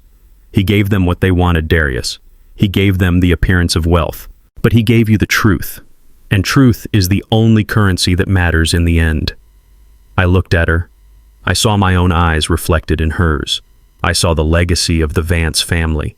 It was not about shipping crates or stock portfolios. It was about endurance. It was about sacrifice. It was about the courage to build something real in a world that only valued the fake. I squeezed her hand. "Tell me everything," I said. And as the moon rose over the Sabina Hills, lighting up the rows of vines that my grandfather had planted before I was born, I sat and listened. I listened to the story of a black man who became a king in secret. And for the first time in my life, I realized that I was not the grandson of a factory worker. I was the heir to an empire of silence. And the game was just beginning. The morning sun over the Sabina Hills did not rise like the sun in Detroit. In Detroit, the dawn was a gray struggle against the smog and the skyline. Here, the sun broke over the horizon like a golden wave crashing against the green shores of the vineyards. I woke up on my first full day at the Villa Montefiore with a strange sensation in my chest. It was the absence of anxiety. For 6 years, I had woken up with a knot of dread in my stomach, worrying about lesson plans and car repairs and the judgment of my family. Today, there was only silence and the smell of roasting coffee drifting up from the kitchen. I dressed in my worn khakis and a polo shirt. I walked out onto the terrace where Enzo was waiting. He did not treat me like a tourist. He treated me like a man who had work to do. "Your Uncle Augusto is in the fields," Enzo said. "He waits for you." I walked down the gravel path toward the rows of vines that stretched as far as the eye could see. The air was cool and crisp. I found Uncle Augusto standing near a cluster of old gnarled vines. He looked so much like my father that I almost stopped breathing. He had the same broad shoulders. He had the same gentle eyes. But where my father looked beaten down by life, Augusto looked like he was carved from the earth itself. He did not offer me a handshake. He handed me a pair of pruning shears. "We work," Augusto said. His English was broken, but his meaning was clear. For the next 5 hours, I did not think about money. I did not think about Trey or Keisha. I thought only of the vines. Augusto taught me how to identify which branches needed to be cut to allow the fruit to grow. He showed me that you have to hurt the plant slightly to make it stronger. You have to cut away the excess so the energy can focus on the grapes. "It is like life, Darius," Augusto said as we wiped sweat from our foreheads. "If you carry too much dead wood, you cannot produce good fruit. You must cut. You must be ruthless with the dead things." I looked at the pile of dead branches at my feet. I thought about the dead wood in my own life.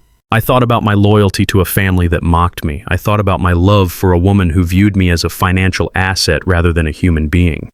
We worked until our hands were stained purple with grape juice and soil. It was hard labor. My back ached. My muscles burned.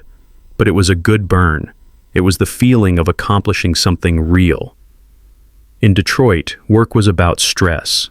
It was about grading papers until midnight for a paycheck that barely covered the rent. It was about the hustle. Trey and Keisha worshipped the hustle. To them, work was only valuable if you could post a picture of it.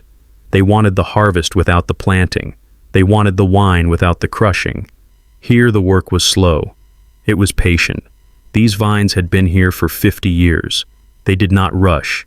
They did not compete. They simply existed and produced. I paused and leaned against a wooden post. I looked out over the valley. I felt a sense of peace settle over me that was so profound it scared me. I realized that I fit here. I was not a creature of the concrete jungle. I was a man of the soil. I was a man who valued the slow, quiet growth of things. Enzo drove up in a small utility cart to bring us water. He watched me drink from a metal canteen. He looked at my dirty hands and my sweat-stained shirt. "You look like him," Enzo said quietly. "You look like Otis in 1947. He was not afraid to get his hands dirty. He knew that the dirt is where the value comes from. Your cousin Trey, he would not last 1 hour in this sun. He would worry about his Italian loafers." I laughed. It was a genuine laugh that rumbled deep in my chest. "Trey would try to hire someone to sweat for him," I said. Enzo nodded solemnly. "And that is why he will never be a king," Enzo said. "A king must know the weight of the sword. He must know the weight of the plow." I went back to work with a renewed energy. I was not just pruning vines, I was pruning myself. I was cutting away the insecurity. I was cutting away the need for their validation. With every snap of the shears, I felt lighter. That evening, after a dinner of roasted lamb and rosemary potatoes, Isabella led me into the library. It was a room walled with books that smelled of vanilla and history. She walked to a small safe behind a painting and dialed in the combination. She pulled out a thick book bound in cracked black leather and a wooden box. She placed them on the desk in front of me. "This was his journal," Isabella said. "He started writing in it the day he arrived in Italy. And this." She opened the wooden box to reveal a hand-carved chess set. "This is the set he played on. He taught you on a plastic board in Detroit. But this is the board where he learned the game." She kissed my forehead. "Read Darius," she said. "Read and understand the burden he carried." I sat alone in the library. The only light came from a brass desk lamp. I opened the journal. The pages were yellow and brittle. The handwriting was familiar. It was the same script I had seen on birthday cards my whole life. But the words were different. The voice was different. I read through the night. I read about his love for Isabella. I read about the pain of leaving Italy. I read about the racism he faced in the factories of Detroit. But then I turned to a page dated October 14th, 1982. My blood ran cold. I sat back in the chair. My hands were trembling. 1982. I was barely a toddler. My father was still alive. He was working for Uncle Ray at the time. I leaned in and read the entry again. "My brother Ray is a snake in a suit," Otis had written. The ink was pressed hard into the paper as if he had written it in a rage. "Today I found out what he did to Dennis." Dennis. That was my father's name. Ray convinced Dennis to sign the loan documents for the new warehouse expansion. Ray told him it was a formality. Ray told him they were partners. But Ray set it up so that Dennis holds all the liability. Ray embezzled the construction funds. He stole $200,000 and left Dennis holding the debt. My son is ruined.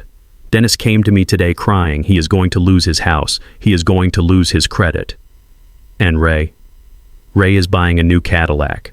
I felt a hot tear roll down my cheek. I wiped it away angrily. My father had not been bad with money. He had been robbed. He had been framed by his own uncle. I continued reading. I want to kill Ray, Otis wrote. I want to walk into his office and end him. But I cannot. If I expose Ray, the IRS will look into the company. They will find the money I've been sending to Italy. They will find Isabella and Augusto. I have to choose. Do I save Dennis and destroy my Italian family? Or do I stay silent and protect the innocent ones here? The agony in the words was palpable. Grandpop Otis had been checkmated by his own brother. He had to sacrifice his son's financial future to protect the lives of his secret family.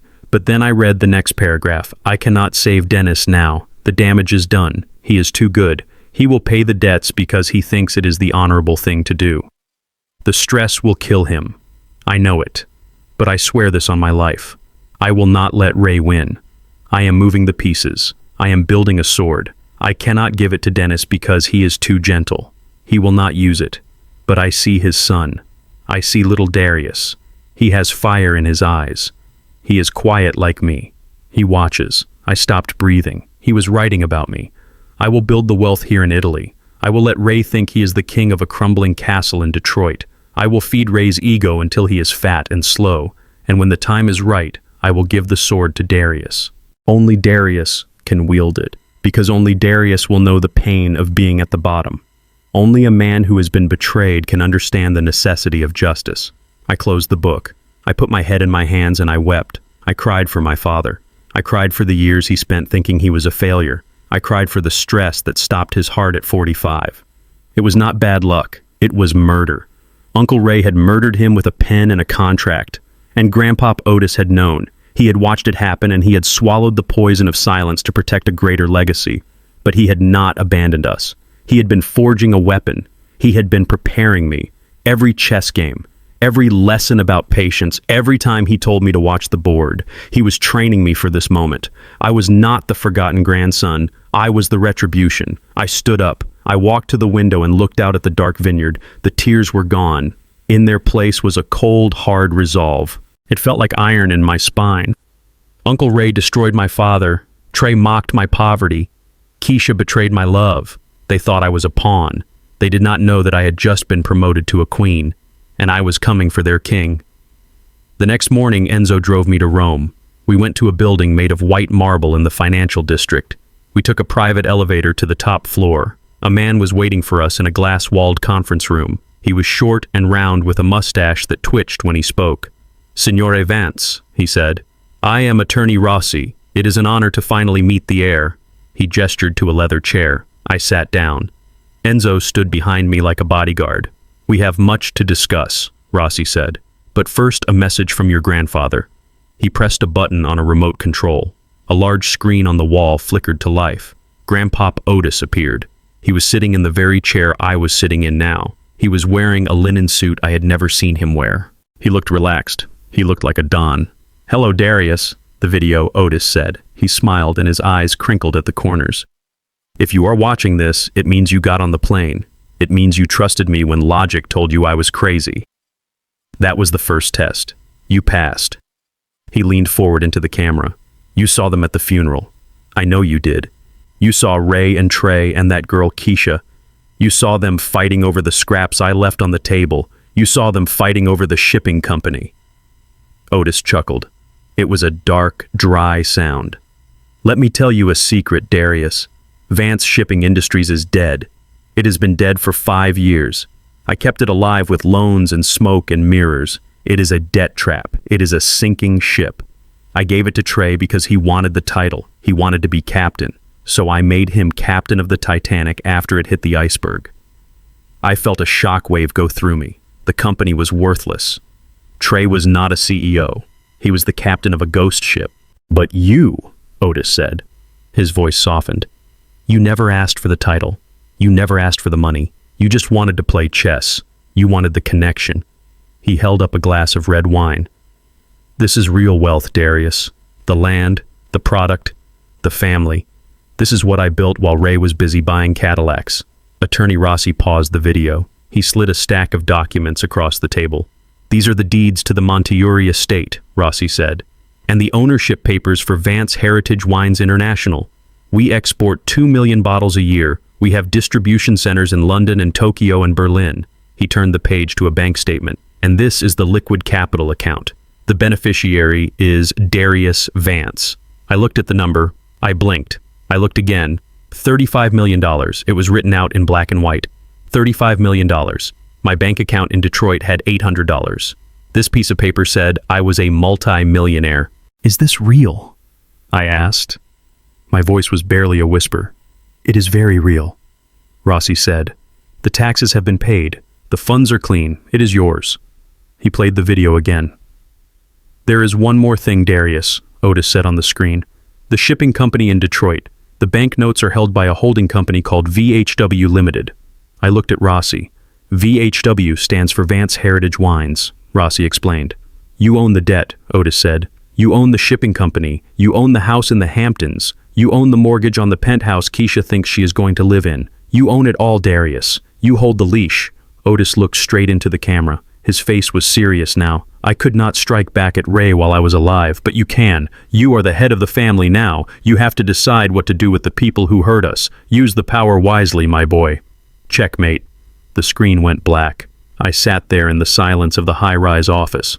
I felt the weight of the moment settling onto my shoulders. It was heavy, but it was not crushing. It was the weight of armor.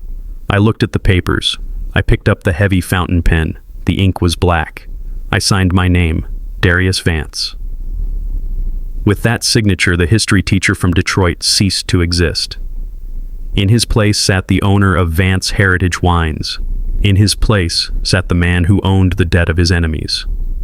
I stood up. I looked at Enzo. We have work to do, I said.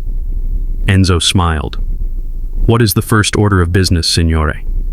I looked down at my worn khakis and my scuffed shoes. I looked at the reflection of a man who had spent his life apologizing for his existence. Take me to a tailor, I said. If I'm going to bury them, I need to be dressed for the funeral. We went to a shop on the Via Condotti. It was a place with no sign out front, only a brass doorbell. Enzo rang it and an old man opened the door. He took one look at Enzo and bowed. They spent 3 hours measuring me. They measured my inseam, they measured my shoulders, they measured my neck. I selected the fabrics. I did not choose the shiny shark skin that Uncle Ray loved. I did not choose the bright purples that Trey wore. I chose wool that was so dark blue it was almost black. I chose charcoal gray. I chose crisp white cotton for the shirts. I chose leather shoes that were hand-stitched.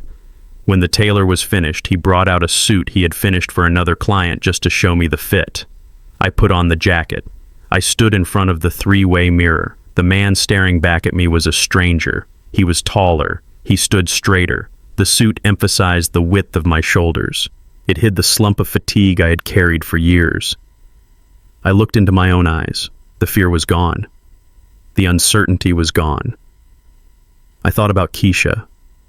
I thought about the way she had looked at me at the funeral. She had looked at me with pity. She had told me I was a good man as if it were a disease. She wanted a king. I whispered to my reflection. She had left me because she thought I was a pawn. She had run to Trey because she thought he was royalty. She did not understand that royalty is not about the crown you wear on your head.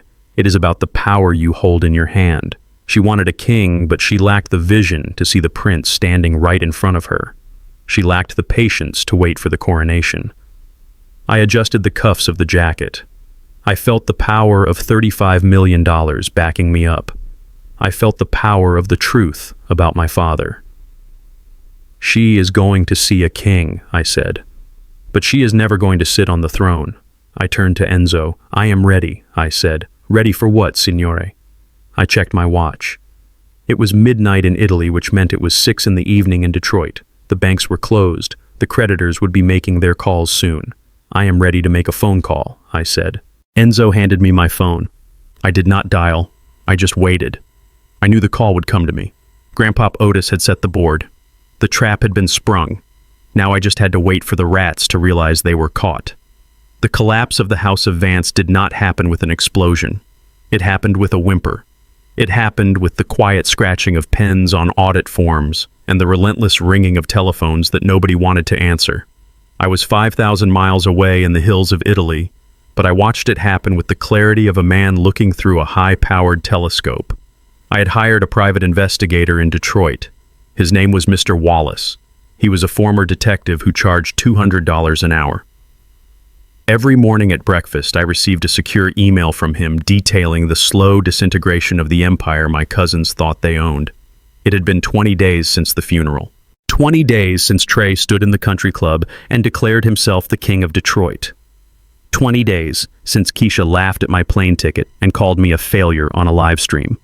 The report on day 20 was the final nail in the coffin. Mr. Wallace wrote that Vance Shipping Industries was officially insolvent. The loans that Grandpop Otis had used to prop up the dying company had ballooned. There were clauses in the contracts that triggered immediate repayment upon the death of the primary guarantor. Trey had not read the contracts. He had been too busy ordering new business cards with Chief Executive Officer printed in gold foil. He had been too busy leasing a corporate suite at the Lions Stadium. When the bank called to demand $4 million in immediate liquidity, Trey had laughed at them. He told them he was a Vance and that they should learn their place. The bank taught him his place the very next day. They froze the operating accounts. The fuel suppliers stopped delivering diesel to the docks. The ships stopped moving. The cargo sat rotting in the containers. The workers who had not been paid in 2 weeks walked off the job. Uncle Ray fared no better. The investigator discovered that Ray had been using the company credit line to pay the mortgage on the Hamptons house. He had been shifting money from one shell account to another for years to hide his embezzlement. With the accounts frozen, the house of cards collapsed. The foreclosure notice was pasted to the front gate of the Hamptons estate. Aunt Patrice was reportedly staying with her sister in a 2-bedroom apartment in Queens because the electricity had been shut off at their New Jersey mansion. And then there was Keisha. I read the paragraph about her 3 times. She had spent the $50,000 Grandpop left her in exactly 10 days. She had put a down payment on a luxury SUV. She had bought a closet full of designer clothes. She had thrown a party at a club where she bought bottles of champagne for strangers. She thought she was investing in her image. She thought she was cementing her status as the queen of the new regime. But now the regime had fallen. The repo man had taken the SUV yesterday morning while she was at the hair salon. Trey was broke, so he could not help her. Her landlord had served her an eviction notice because she had broken her lease to move into the penthouse with Trey. But the penthouse was owned by the company and the bank had seized that too. She was homeless, she was carless, and she was penniless. I sat on the terrace of the Villa Monteuri and looked out at the rows of Sangiovese vines. I felt a strange emotion. It was not joy. It was not vengeance. It was a cold, hollow sense of inevitability. They had built their lives on noise. They believed that if they shouted loud enough, the world would give them what they wanted. But the world is a quiet place. The world respects gravity and compound interest and hard work. Grandpop Otis had let them run straight off the cliff. He had given them the rope and they had tied the knots themselves. I took a sip of my coffee. Enzo walked onto the terrace. He was holding a silver tray with a single envelope on it. "It is done, signore," Enzo said. "The lawyers in Detroit have executed the purchase orders." I nodded. "Do they know?" I asked. "Not yet," Enzo replied. "They think the bank is foreclosing. They do not know who bought the debt. They do not know who holds the paper." "Good," I said. "Let them sweat for one more day." I stood up and walked to the edge of the balcony. Below me, Uncle Augusto was directing the harvest crews. They were singing a folk song as they worked. It was a song about the sun and the earth and the patience of the seasons. In Detroit, my family was screaming. Here we were singing. The difference was not the money. The difference was the truth. The sun began to set over the Sabina Hills, painting the sky in violent shades of violet and bruised orange. It was midnight in Italy. I was sitting in the same leather chair where I had read my grandfather's journal. I was drinking a glass of Eredita 1947. It was the last bottle from the vintage that Otis and Isabella had made together. It tasted of history. It tasted of survival. My phone sat on the small marble table next to me. I had been waiting for this moment. I knew it would come. Desperation always seeks an audience. At 12:14, the phone lit up. The name on the screen was Trey. I watched it ring. I let it ring 4 times. I wanted him to feel the silence. I wanted him to wonder if I was even there. On the 5th ring, I picked up. "Hello, Trey," I said. My voice was calm. It was the voice of a man who sleeps well at night. Darius. Trey's voice was a jagged shard of panic. It was high-pitched and breathless. "Oh, thank God you picked up." "Man, I have been trying to call you all day. Where are you? Are you still in Rome?" "I am," I said. "Listen, D-Rock. Listen to me. We have a situation. A big situation. The bank is crazy, man. They are trying to steal everything. They locked the accounts. They took the ships. They are saying the company is bankrupt." I took a slow sip of wine. I let the liquid coat my tongue. I heard. I said, "You heard?" Trey stammered. "How did you hear?" "Look, it does not matter. We need help, Darius. We are family. You know Grandpop would not want this. He built this company for us. You have to help me fix this." "Help you?" I asked. "How can I help you, Trey? I am just a history teacher with a coach ticket. Remember." "No, no, no." Trey was crying now. I could hear the wet snuffing sound of his fear. "I was joking, man. You know how we do. We just crack jokes. But this is real. Dad is in trouble. They are talking about jail time, Darius. Embezzlement. It is a mistake, obviously, but they need bail money. And I have nowhere to stay. They locked the penthouse. I am on the street, D-Rock. Literally on the street." I leaned back in the chair. "What do you want, Trey?" I asked. "Did he leave you anything?" Trey begged. "Did the old man leave you any cash, anything at all? Even a few thousand? I need a hotel room. I need a lawyer. Please, Darius. We are blood. Blood." I thought about my father dying at his desk because of Uncle Ray's blood. I thought about the way Trey had bled my ideas dry 10 years ago. Suddenly, there was a scuffling sound on the other end of the line. The phone was snatched away. D-Rock. It was Keisha. Her voice was different. It was not the sharp, arrogant voice from the funeral. It was soft. It was the voice she used to use when she wanted me to buy her something she could not afford. It was a weaponized sweetness. "D-Rock, are you there?" she asked. "I am here, Keisha," I said. "Oh, baby, thank God." She let out a sob that sounded rehearsed. "It has been a nightmare. You cannot imagine. Trey has lost his mind. He does not know what he is doing." I was so scared, Darius. I did not know who to call. "You called the person you laughed at," I said flatly. "No, baby, no. That was not me." I was confused. I was grieving. You know how grief makes people act crazy. "I never stopped loving you, Darius. You know that, right? We have history. 10 years. You cannot throw that away because of one mistake." "One mistake," I repeated. "You left me for a wallet, Keisha. And now that the wallet is empty, you want to come back." "I was lonesome," she pleaded. "I was lost. But I see it now. You were the strong one all along. You were the one with the dignity. I miss you, D-Rock. I miss us. Just tell me where you are. I will come to you. I will leave him right now. We can start over." I listened to her. I listened to the desperation dripping from her words like cheap syrup. A month ago, these words might have broken me. A month ago, I might have believed her because I wanted to believe that I was lovable. But I was not the same man. I had walked through the vineyards, I had read the journals, I had worn the suit. I took another sip of wine. "Are you done?" I asked. There was a silence on the line. It was a shocked silence. She had expected me to melt. She had expected the good guy to save her.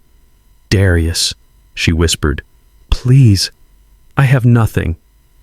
I looked out at the dark hills. The moon was full. It illuminated the empire that was now mine.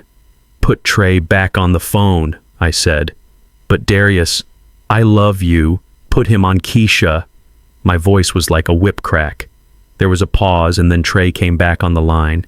He sounded defeated. "Darius," he whimpered. "Trey," I said, "listen carefully because I am only going to say this once. I know about the debt. I know about the foreclosure. I know about the embezzlement. How?" Trey gasped. "Because I bought it." I said, "What?" "I bought the debt, Trey. The holding company that owns the notes on Vance Shipping Industries is called Vance Heritage Wines. I am the sole owner." There was a dead silence. It stretched for 10 seconds. "You," Trey whispered. You own the company. I own everything, I said. I own the ships. I own the warehouse. I own the mortgage on the penthouse. I own the debt your father owes. I am the bank, Trey. Oh my God. Trey started to laugh hysterically. It was the laugh of a madman. You saved us. D-Rock, you saved us. Thank you. I knew you would not let us drown. When can you transfer the funds? We need to unlock the accounts. Stop, I said. The laughter died instantly. I did not buy the debt to save you, Trey. I bought it to save the name. Grandpop Otis built that company. I am not going to let you destroy his legacy. So what does that mean? Trey asked. His voice trembled. It means the company is being restructured, I said. It is now a subsidiary of my Italian operations. The CEO position has been eliminated, but you are fired, Trey, I said. Fired. But I am family. You are an employee, I corrected him, and a bad one. However, because I am a merciful man, I am offering you a position. We need a warehouse manager in Detroit. The pay is $40,000 a year. It is hard work. You will be checking inventory. You will be sweeping floors. You will be reporting to a supervisor I appoint. 40,000. Trey screamed. I cannot live on 40,000. My car lease is 2,000 a month. Then return the car, I said coldly. Take the bus. I did it for 10 years. You can do it too. Darius, please. That is the offer, I said. Take it or join the unemployment line. You have 24 hours to decide. What about Dad? Trey asked. What about the house? The Hamptons' house is being sold to cover the embezzlement restitution, I said. Uncle Ray and Aunt Patrice have been evicted. I have arranged for a small 2-bedroom apartment in the city. The rent is paid for 6 months. After that, they are on their own. Tell Ray he can use the time to think about what he did to my father. And Keisha. Keisha's voice came from the background. Ask him about me. I heard her. I did not need Trey to repeat the question. Keisha has no position in this company, I said. What? Trey asked. She is not family, I said. And she is not an employee. She is a stranger. Tell her that there is no position for her on this chessboard. Darius? She is crying, Trey said. She is on her knees. I looked at the glass of wine in my hand. It was deep red. It looked like blood, but it tasted like life. Tell her I hope she finds a king, I said, because she just lost a prince. I hung up the phone. I sat there in the silence. I waited for the guilt to come. I waited to feel bad about crushing the people who share my DNA. But the guilt did not come. Instead, I felt a deep, abiding sense of balance. The scales had been tipped for decades. Uncle Ray had stolen from my father. Trey had stolen from me. Keisha had stolen my heart. Tonight, I had simply balanced the ledger. I did not destroy them. I gave them exactly what they deserved. I gave Trey a job. I gave Ray a roof over his head. I gave Keisha the freedom to find the wealth she claimed she wanted. I was not the villain. I was the mirror. I forced them to look at themselves without the filter of money. And if they did not like what they saw, that was not my problem. I finished the wine. I stood up and walked to the railing. Good night, Detroit, I whispered. I turned my back on the west and walked inside the villa. The air was warm. The house was quiet. I went to sleep, and for the first time in my life, I did not dream of falling. I dreamed of flying. 6 months later, the spring had arrived in the Sabina Hills. The vines were waking up. Tiny green buds were appearing on the ancient wood. The valley was exploding with life. I sat on the stone patio in front of the villa. The morning sun was warm on my face. I was wearing a linen shirt with the sleeves rolled up. My laptop was open on the table. I was teaching.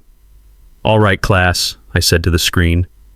Today we are talking about the fall of the Roman Empire. Who can tell me why it collapsed? A student in Detroit raised his digital hand. I still taught 2 classes a week online. I did not need the money. My monthly distribution from the wine sales was more than I used to make in 5 years. But I loved teaching. I loved history. It collapsed because it got too big, the student said. And because they stopped caring about the people. Exactly. I smiled. They forgot their values. They focused on the expansion and forgot the foundation. I closed the laptop as the lesson ended. I looked across the patio. Mama Louise was sitting at an easel. She was painting the view of the olive grove. She was wearing a wide-brimmed straw hat and a dress that flowed in the breeze. She looked 20 years younger. The lines of worry that had defined her face for decades were gone. She was humming a gospel song as she mixed her paints. She had moved here a month after the phone call. She had sold the house in Detroit and never looked back. She told me she finally felt like she could breathe. Enzo walked out of the house carrying a chessboard. He placed it on the table between us. It was the old hand-carved set from the library. "A game, signore?" Enzo asked. "Always," I said. We set up the pieces. I played white. Enzo played black. We played in silence for a while. The only sound was the click of wood on wood and the singing of the birds. "Your cousin Trey sent the weekly report," Enzo said as he moved a pawn. "He says the inventory count is accurate. He is complaining about the back pain. I moved my knight." "Good," I said. "Back pain builds character. How is the efficiency rating?" "It is up 15%, Enzo admitted. "He is actually doing a decent job. Fear is a good motivator. And Keisha?" I asked. I did not look up from the board. Enzo hesitated.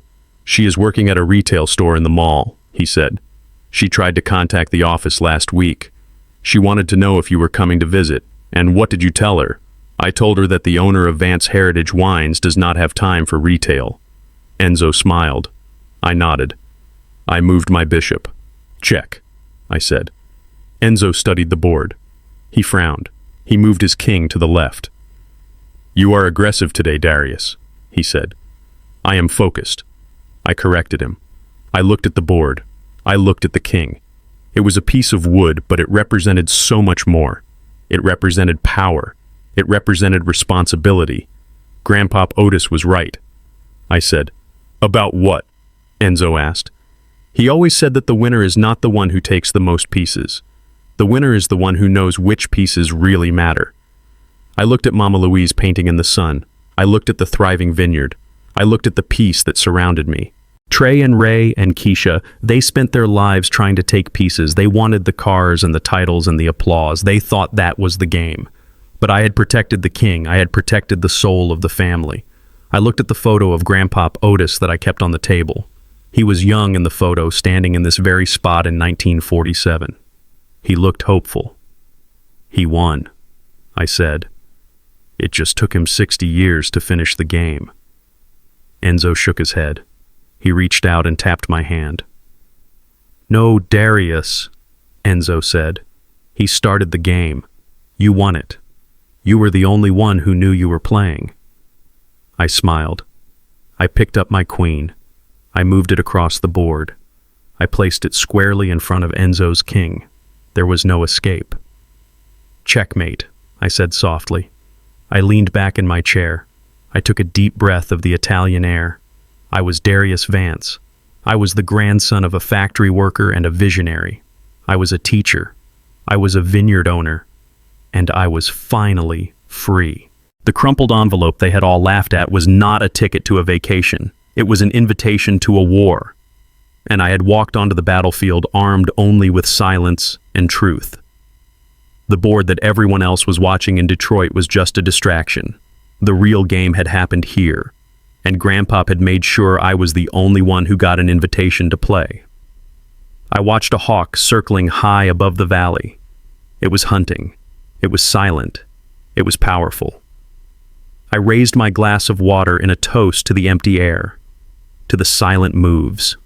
I whispered, and then I turned back to the board, ready for the next game. Lesson learned. In a world loud with false flexes and hollow promises, true power often moves in silence.